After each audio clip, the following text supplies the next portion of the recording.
दोघांचा विवाह झाला. कंस रडत आहे, देवकी रडत आहे. कंस म्हणते दीदी त्यावर जर काही अन्याय झाला ना तर मला पटकन बोलावतो, मी त्या सुख दुःखासाठी तयारच आहे दीदी. देवकी म्हणते बरोबर दादा, मी तुला बोलावणार म्हणजे बोलावणार. सगळं काही झालं. कंसानं रथ तयार केला, मागे वसुदेव देवकीला बसवलं. चालले घोडे तबडक तबडक तबडक तबडक तबडक. आणि घोडे जाता जाता जाता जाता आकाशवाणी गंभीर गर्जना झाली. ए कंसा, ज्या देवकीला तू एवढ्या आनंदात घेऊन जात आहे, याच देवकीची 8वी संतान तुझं काय बनेल? आड बनेल. याच देवकीची 8वी संतान तुला मारल्याशिवाय राहणार नाही.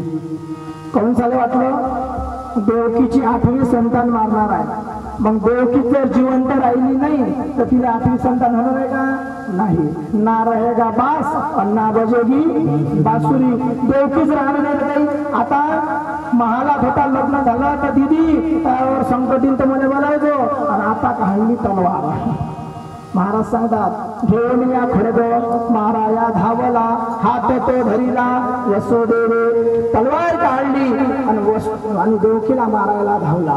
वसुदेवाने हात धरला, म्हणे मारू नका. हिची जन्माला येणारी प्रत्येक संतान आई आणि बापाचा चेहरा पाहण्याच्या अगोदर पहिले कोणाचा चेहरा पाहिजे? तर मामाचा चेहरा पाहिजे. 9 महिने बार ससून प्रसूत झाला पुत्र, पहिला पोरगा जन्माला आला. पहिला पोरगाला मामाने उचलला, विचार न करता कारागृहाच्या भिंतीवर मारला.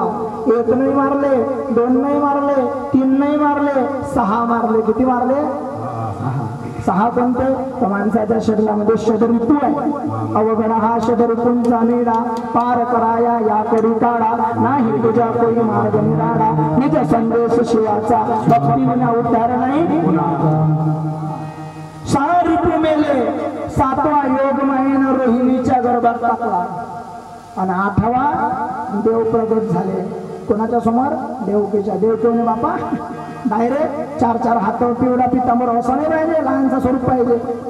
अगं आई तसाच येतो, पण पहिले सांगायला आलो का मी येणार, मी प्रगट होणार, मला इथं ठेवायचं. टोपलीत घे, बाबाला सांग का नंद बाबाच्या घरी नेऊन द्यायची. आई म्हणे कसा बोलतो रे? हातात बेड्या आहे, पायात बेड्या आहे, गळ्यात बेड्या आहे, एवढं सगळं असताना पहारे आहे, एवढ्या पहारातून तुला कसं न्यायचं? कृष्णाला सांगितलं फक्त मध्ये कुठं घ्या? डोक्यावर घ्या.